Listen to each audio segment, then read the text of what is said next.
Okay, hey, it's Ev. This is just a quick update from my webcam about my testosterone levels. I'm going to just talk through what's happened with them and how they've got too high and stuff.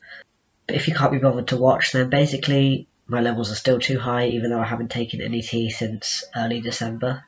In the UK, testosterone levels is measured in MNOL/L. I don't know how you meant to say that, and yeah, I know it's different in other places. But here your levels are meant to be between 7 and 27 for a man. That's like what it says on the blood test results. But gender clinics tend to want to keep it more like centre within that. So I know when my levels before were 23.1, even though that's below 27, the gender clinic said that was getting too high, so they like lowered my dose. But it can also depend on your doctor and stuff like that. So I'm just talking about my experience. I'm not trying to give anyone else medical advice, obviously.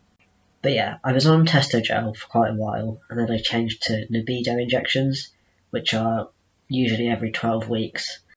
When you first start, I had like a loading phase, so I had an injection, 6 weeks later another injection, 6 weeks later another injection, something like that, and then after that I went 12 weeks and had another injection. After the first time that I went 12 weeks without an injection, I had a blood test, and my levels came back as 34.5. That was on the 9th of December. And the gender clinic said that they thought I had taken the testosterone and then had a blood test, but that's not what I did. I had a blood test, and then directly after that I had my testosterone injection, which is what you're meant to do. So even though I hadn't done it wrong, they told me just do the same.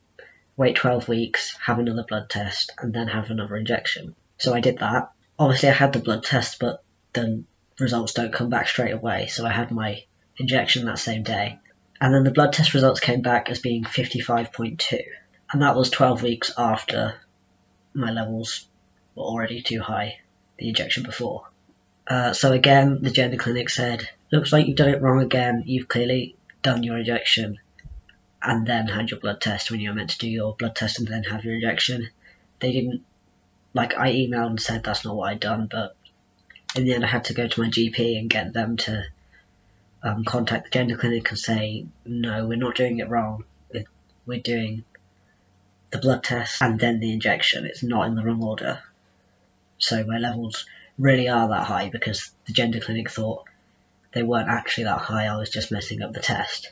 So then they said, okay, wait 12 weeks, don't do your injection, just have a blood test in 12 weeks' time. And remember at that point I'd already had my injection, so the next blood test in 12 weeks' time was when my next injection would have been due. So at that point I hadn't skipped an injection. So yeah, when I waited 12 weeks and then had just the blood test, my results came back as 35, which it had dropped even though I hadn't missed an injection. But it's still higher than the healthy range for a cis guy. So from that point on, I was meant to have a blood test every month until my levels got below 15. And I thought, well, as my levels are dropping, despite me not having missed an injection at that point, they'll probably continue to drop. But a month after that, on the 23rd of March, after not having an injection since the 3rd of December, my results came back as 36.4, which is actually an increase from the month before. So when I didn't miss my injection, when I should have done, my levels dropped. But then when I did miss my injection, my levels increased, which is very weird. So I'm meant to still be having my blood tests every month, but because of everything that's going on with the lockdown and me moving away from Birmingham where I am for uni, coming back to my parents' home, it's hard to get doctor's appointments and also to get there and everything. Plus, if my levels were low enough for me to start tea again, I don't know if I would be able to get an appointment to get my injection because Nebido has to be done by a nurse. Also, I'm now living at my parents' home again, and doctors here from previous experience aren't even happy with me being with a private gender clinic. They wouldn't support me going on testosterone at all. So I sort of am lucky that my levels are so high that I don't need to be taking testosterone right now, and I'm fairly confident that within the next month my levels probably aren't going to drop to below 15, or if they do, they're probably not going to drop below 7. So for now I'm just skipping my blood test that's meant to be this month, and maybe I'll try next month or the month after see what happens with the situation. I also would have been expecting to get my second NHS gender clinic appointment at some point soon, but it's looking like that's probably not going to happen as well. I don't know what I'm going to do if they'll offer me like a video call appointment, because I know that they can't give you any surgery referrals over video, and they can't give you the go-ahead for hormones over video call. Yeah, the NHS, even though I'm already on testosterone and everything, the NHS hasn't like given me the okay to start testosterone through them yet. So like that's the point in my next appointment would be to get my first opinion for lower surgery and for them to take over my hormones. So I'll probably be waiting even longer, and if I'm not seen by them, if they haven't taken over my hormones by October, I'm going to have to pay again to go to see Dr. Seal through Gendercare. I might end up having to go to an appointment with him anyway because of like my levels being so messed up and everything. Initially, when my levels were too high, they said they might have to make my injections further apart, so they're once every 13 weeks instead of every 12 weeks.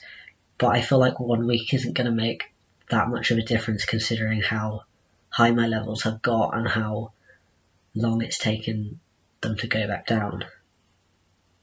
So I feel like if they do it every 13 weeks, I'm just going to have the same issue again. Like, I haven't had an injection since the 3rd of December, but my levels are still higher than like healthy range for a cis guy. So yeah, not really sure what's going to happen there. But like I said, I'm glad that my levels are so high that I don't need to immediately be worried about them getting too low right now, because I know it can be hard to access testosterone and everything with everything that's going on. But yeah, that's my update for now. Just wanted to like log that so I keep track of it all. Hopefully it made sense, but probably didn't.